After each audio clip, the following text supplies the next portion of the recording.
My name is Purcell. I'm the Career Librarian here at Champaign Public Library. I like to say to most folks I got into what I do because I also went through a brief time of unemployment. I've switched multiple industries. It took me a long time to figure out that I wanted to be a librarian, and I love being able to help people make resumes, cover letters, practice for interviews, hopefully save them the 10 years of I had to figure it out by myself. So today we're going to talk about resumes. It is called a workshop, so if you brought a resume and at the end you want me to take a look at it, I'm happy to do that. We also do one-on-one appointments, so if you want to save that for another time where you're not in a room with some other people, feel free to grab my card and give me a call or an email, and we can set up a one-on-one appointment so I can go over your resume or cover letter as well. But we're going to go into some basics today. So what is a resume for? I know that seems maybe like a silly question, but it isn't. Because really these days resumes can be a lot of things, but primarily they're going to sum up what qualities you bring to that employer. I think probably even just 10, 20 years ago, resumes used to be one solid document that you never really changed except for to update your current position on, and you send it out to about 20 different people exactly as is. And these days, unfortunately, that doesn't work as much anymore, primarily because we're applying to jobs online. Companies have applicant tracking that they are weeding out resumes for because they don't meet algorithmic requirements. So unfortunately, we are in the age where we kind of have to tailor every single resume to every single job. Are you here for resumes? Yes. Come on in. We're just getting started. On all of that, it is also the first impression of you. So when people are looking at who they're going to hire, especially in this very weird job market we're in right now, they are getting 100 employees applying for one position that is going to go to one person. And how do you make that judgment as a hiring manager when you have all these pieces of paper to sort through and you can only choose one or two right for the actual position? You're going to use those 5 to 6 seconds impression from that resume. So you really want to make sure that those people are focusing on your resume and making it stand out from that stack of 100 in that crowd. So I'm going to go over some ways to help that happen while still making it individual to you. So there are only a few things that you really truly have to have in a resume. One of the old school rules too used to be that it needed to be one simple page. It doesn't anymore. You could be a page and a half. If you are really extensive with your information and the useful skills that you could bring to that people, you could make it up to 2 pages. And of course, if you're in the academic field, if you're any kind of publication, if you're a doctor, your resume is going to be more of a CV where it's going to be even longer than that. So the things you do have to have on every single resume, though, is how are they going to contact you if they do want to call you in for an interview. So at least your name and contact information, experience and skills, education, and then any relevant certificates, awards, and recognition. And that relevant is going to be really important because if you have certifications, if it may not be applicable to the job, that might be, in a weird way, something to leave off. Not to give them the impression that maybe you're a little overqualified, but maybe also if it's just not relevant. If I have experience as a art gallery distributor, which I have worked on, but I'm applying to a job where I'm going to be an accountant, they're not going to care about that. They're going to be like, why are you telling us that you used to work at an art gallery and you know how to hang walls with paintings? We don't care. So we've got to choose those relevant recognition, awards, and certificates to the job that we're applying for every time. So outside of that, what are the rules for resumes? What is required? Like I was saying, not a whole lot anymore. It can, outside of your contact information and what skills you have, it's up to you to make your resume look like how you want to look as, and that's going to be to your advantage as you apply to jobs. So there are some guidelines though, right? Aside from just having your name and contact information, we want to make sure all of the information on your resume is accurate. Like I said, that's their first impression of you. So if they have lots of typos that they're seeing on your resume, that's going to be automatic. Well, that person is not detail-oriented, and I need a detail-oriented person. So we're going to go ahead and check that one. We also want to avoid lengthy paragraphs or lengthy bullet lists. I have seen resumes that were just pages of text No one's going to read that, especially if you've got a stack of 100 pages to get through of other people's. I've also seen resumes that are 27 bullet points, and I'm sure they did amazing duties and all of those things, but also, again, my eyes are not going to focus on each of those skills that are important. We're going to try and narrow that down a little bit. Avoid jargon. Now, I do also, even on that guideline, have a caveat. If you are applying to a specific position and you have a workplace relevant jargon phrase that you know that they're going to be interested in at that workplace, then that is when you do want to use that workplace jargon. Usually you don't want to, because often the person sorting through resumes for that position has rarely anything to do with the job itself. But if it makes it past that person into somebody who might actually be the manager you're going to be working with, that piece of jargon is going to be very helpful. So the specific example I have for that is when I started working in libraries, I started working in Tampa, Florida. It was a countywide system. We used what was called the Polaris catalog system. That was the operating system that we used to sort all of the books, digitally, physically. That's how we knew where they were. And when I was moving up here and I scoped out this library's website, I knew immediately that they also used the Polaris catalog system. So that was absolutely one piece of jargon I made sure to put on my resume, because that signaled to them that was one less thing they were going to have to train me on. So even in that example of guidelines, there are still some wiggle room. Sometimes you do want to include that career jargon. Other basic rules is we want to make sure that people can read your resume.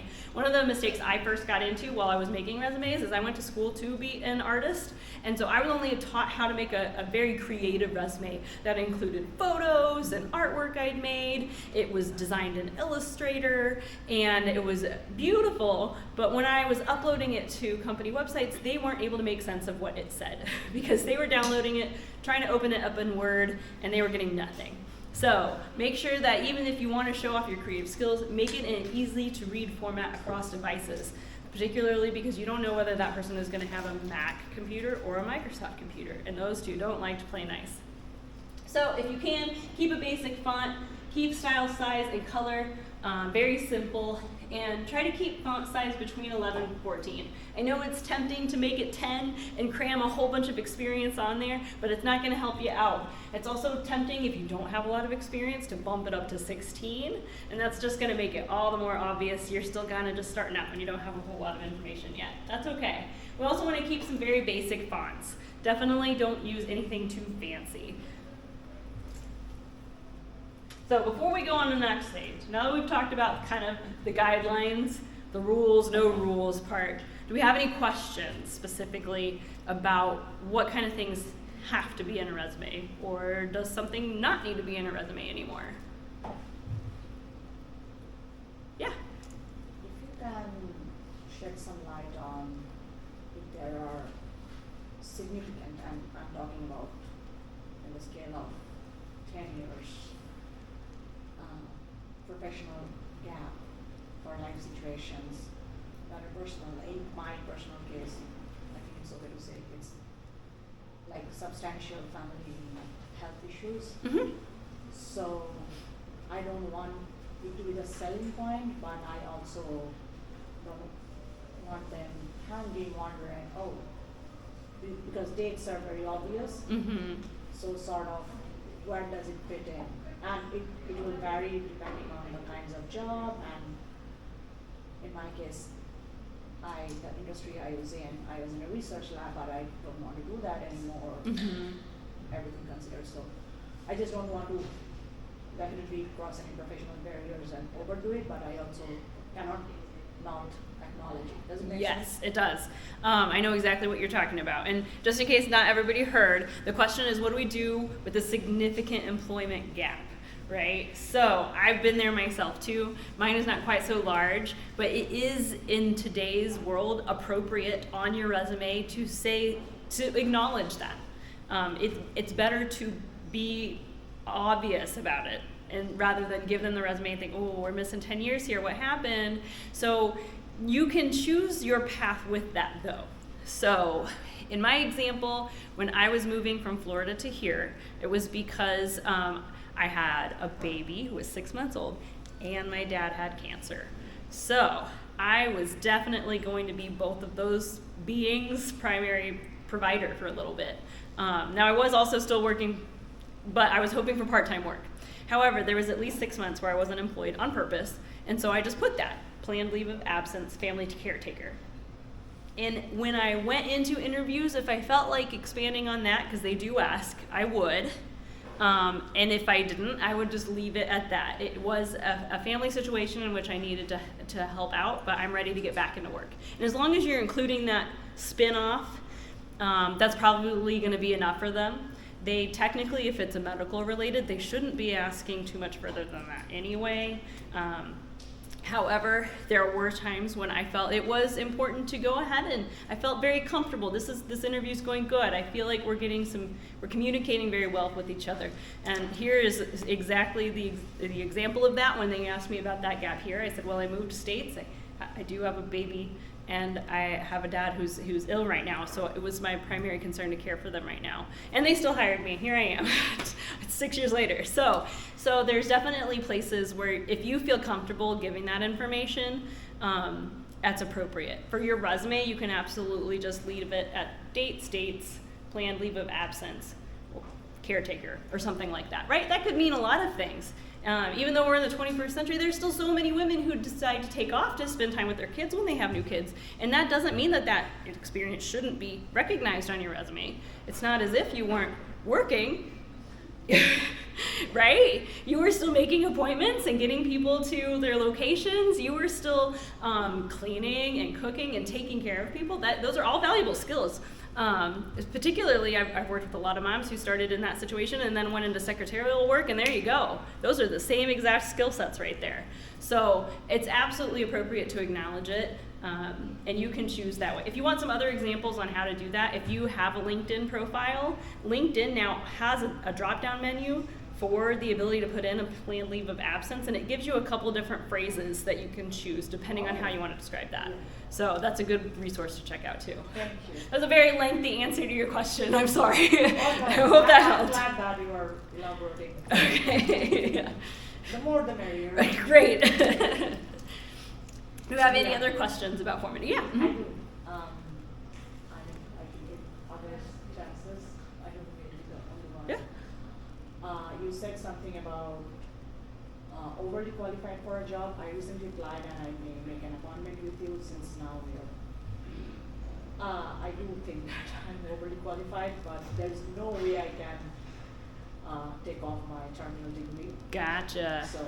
Yeah. No, I mean, when it comes to degrees, I don't know if Because it's they said necessary. They required this and they preferred up to a master's. Ah. And I know, I kind of know it, and it has happened Yeah. in the past for me, but I don't want to. That's okay. I don't want Well, to. and I'll say my answer to that is going to be highly specific to your situation. So I'd have to know more about your situation, and yes, I would recommend probably doing a one-on-one appointment for that, but there's lots of ways you can do that, particularly when I've worked with people who are in a situation like that in the past. We're dealing with some kind of career pivot.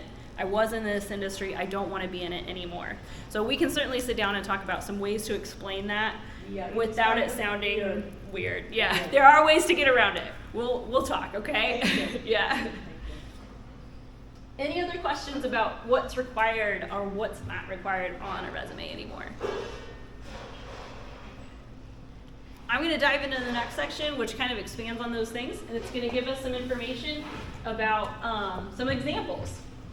So before we even start off on some examples, I do want to talk about applicant tracking systems. This is what I alluded to earlier. A lot of people are seeing that this is what companies are subscribing to when they are posting their job postings to weed out certain candidates when they feel like they are overwhelmed with applicants for one or two positions.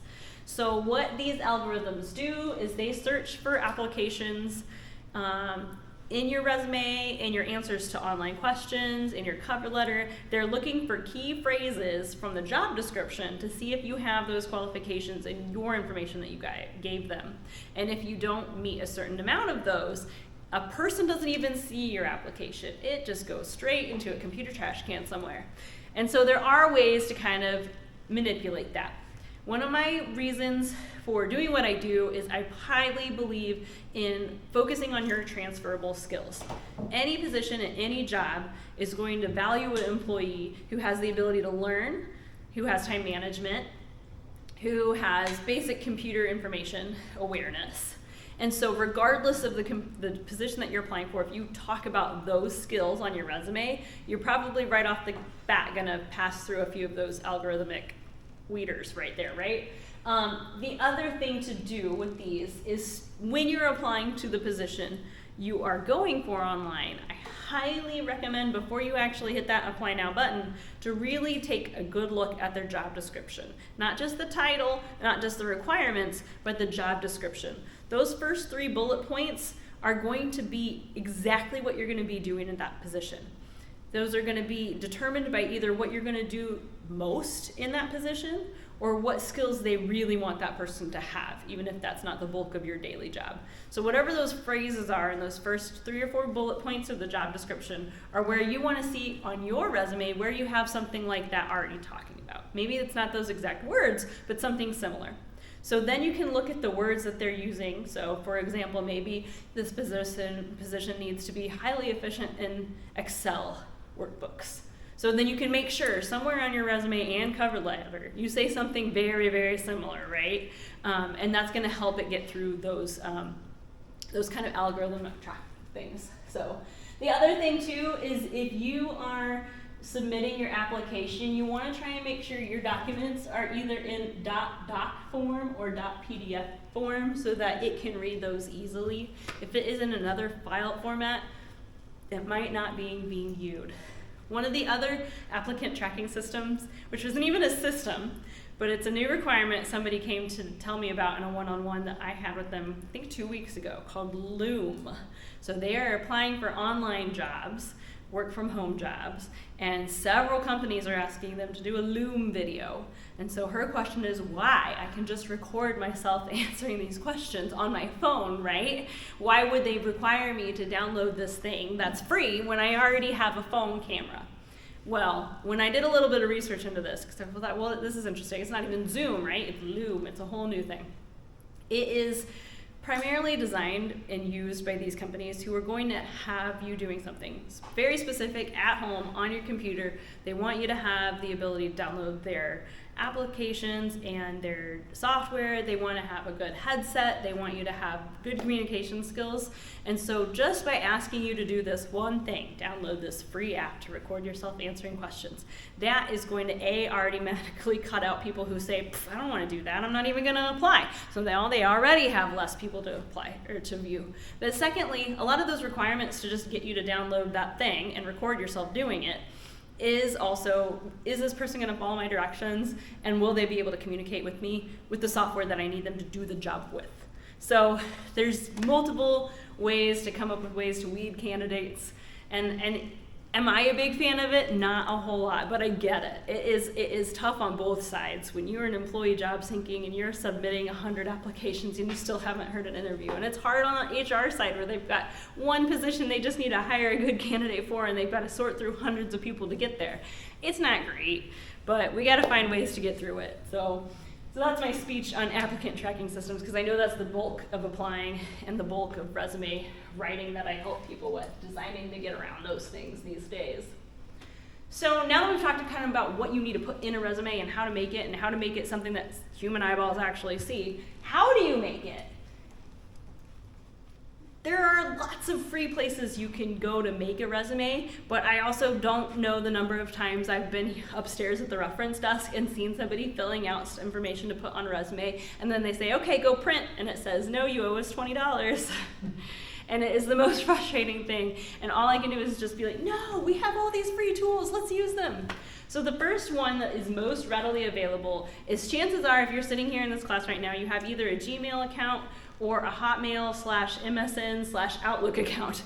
And both of those accounts have access to free resume templates. And honestly, they're pretty good ones. They're ones that are gonna get you through those applicant tracking systems. They're gonna, if you put your information into their template, gonna give you a good resume to print with, and it's absolutely free. So you can access those through Word, which is usually attached to Outlook or Hotmail or MSN, depending on what they're calling themselves right now, or Gmail, Google Docs. And if you're not sure where to find those free templates, you can literally pop right upstairs, and any of us at that desk can show you where those live on your email that already exists. We are happy to help you out with that.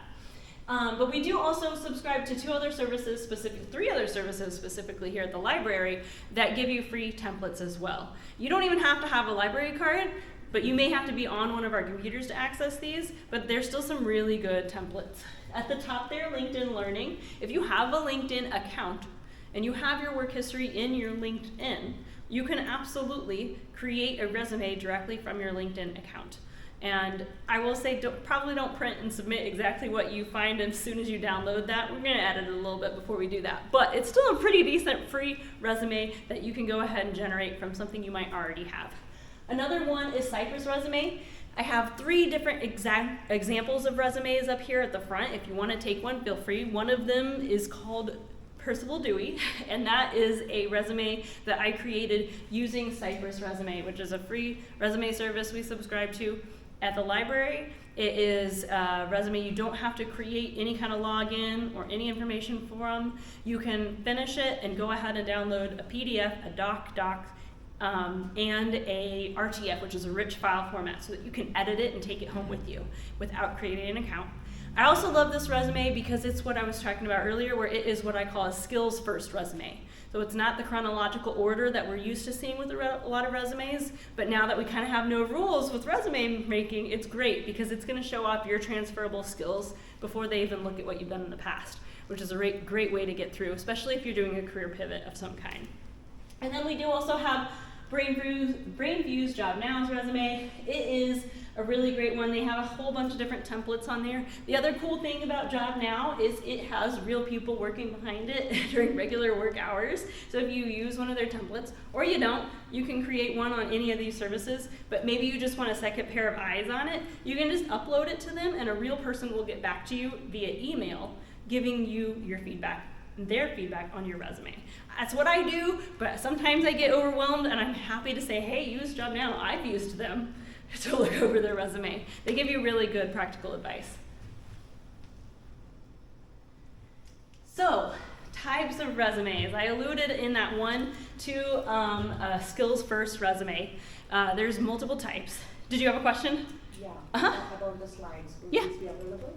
Yes, I can absolutely give you them. If you usually have a sign-up sheet, and I forgot it today. But if you want, I'll make sure I get your card. Yes, I'll grab your card, make sure you give me your email, and I can absolutely send these slides to you, no problem. Thank you. Also, this is going to be recorded and put on YouTube later, so if you forget and you want to just review something, just check our library website and you'll see our YouTube channel too. But yeah, so types of resumes. So we have a couple different types of resumes, and those are going to change depending on what you're trying to do with your resume. The most common one that we see is chronological. That's kind of the standard. The goal of that resume is just to show, here I am, here's my consistent work that I've been doing in this field for X number of years, and it's in reverse chronological order, so you can see exactly what my work dates are. So this is really good if you're not changing your career type or if you're staying in the same industry. It's also really good to show that you've got a steady employment history. If you're just looking for the basic resume template, that's what you're going to be familiar with. It's going to show kind of your ability to take one field and master it. I'm a big fan of the functional resume. This is where the skills first is also what I call sometimes. This is really great for recent graduates. This is really great for people who have random career paths like I happen to fall into, where I accidentally did a whole lot of industries before I figured out I wanted to be a librarian. It's also really good for employment gaps or career changes, like I said.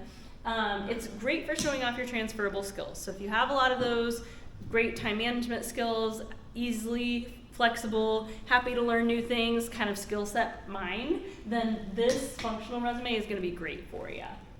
And then there's a creative type of resume. So that's what I learned to first do with my art skills, was make a fancy, cute one with my picture, maybe some photos. And it's got some skill bars that show I'm really good at Photoshop. None of that is true anymore because I haven't done any of those artistic skills for a while. But that's another way that you can create a resume that's going to show off your ability to design things. And it is still used. And I'll give you some examples of them too.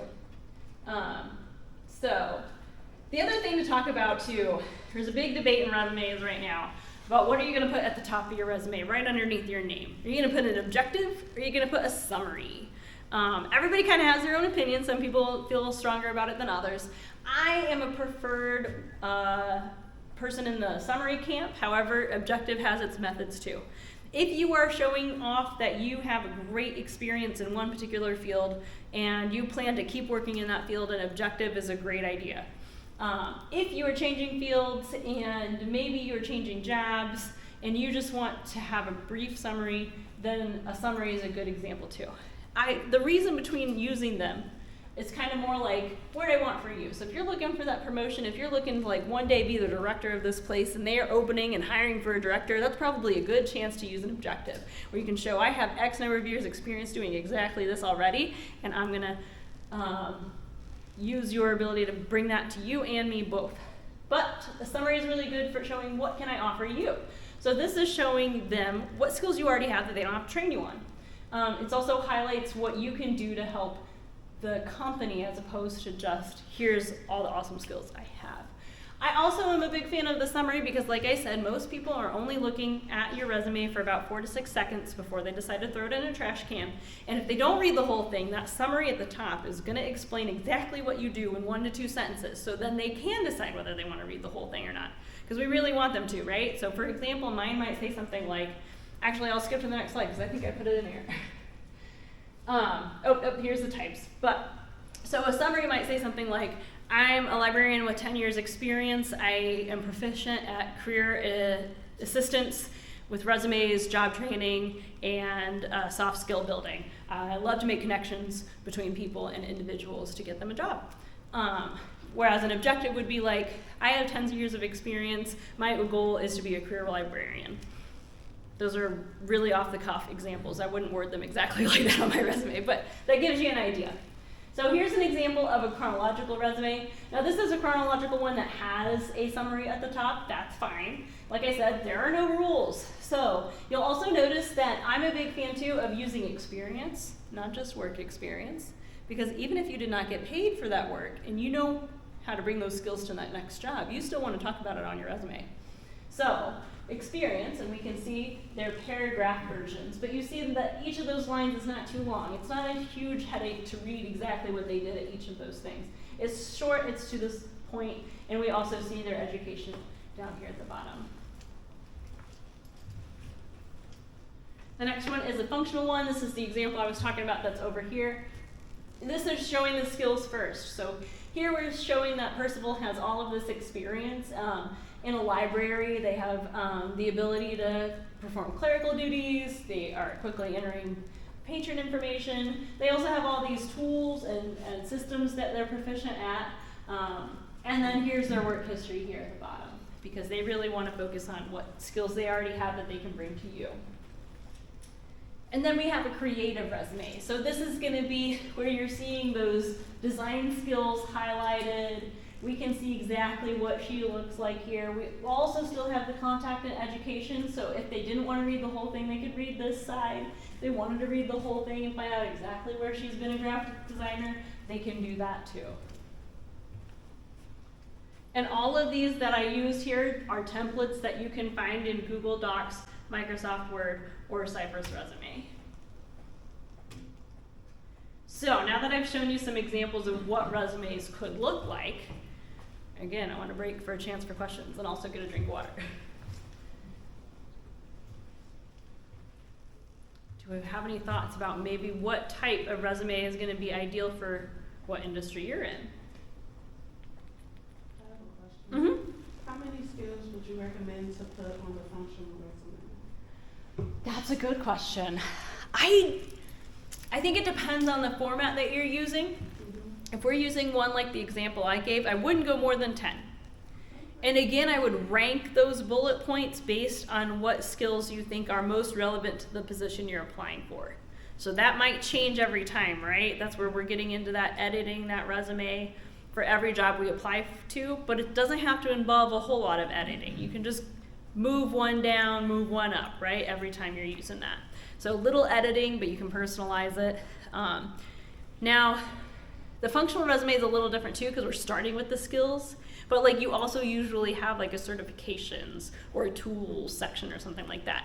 And so I would save your maybe software that you're good at down for that thing. Anything that's shorter, that's not going to use a sentence to describe it, like Office Suite or Photoshop or I don't know. Now my brain is blanking at what some examples that could be. But if they're shorter words, I would make that a different section than like the skills at the top. Does that make sense? Yes. Okay. Yeah. A big part of the art of a resume is just making it look good to a person's eyeballs. So which can be hard when you're doing it yourself, which is why, like I said, I do resume reviews, because sometimes I'm looking at my resume and I'm just looking at, like, how does it look aesthetically? Can I read it? Is this easy to view? And then it's harder to switch your brain into the, let me edit this mode. Do I have any typos? Because there's two different ways of looking at a skill set on a resume. And an individual is not always going to be good at both of those. So, something to think about. So I think that sums it up for now. In terms of the types of resumes you have. Like I said, it's kind of a short one, which is why I designed this as a resume workshop. So that now we have some time to look over what you're actually seeing in your resumes, what you're actually looking at, what you need some advice on. Maybe you don't even know, but you came here because you wanted some questions answered about resumes. So I'm going to leave it here for the presentations part of it. We can go ahead and look at some resumes, all right? Well, thank you so much. I really appreciate your time.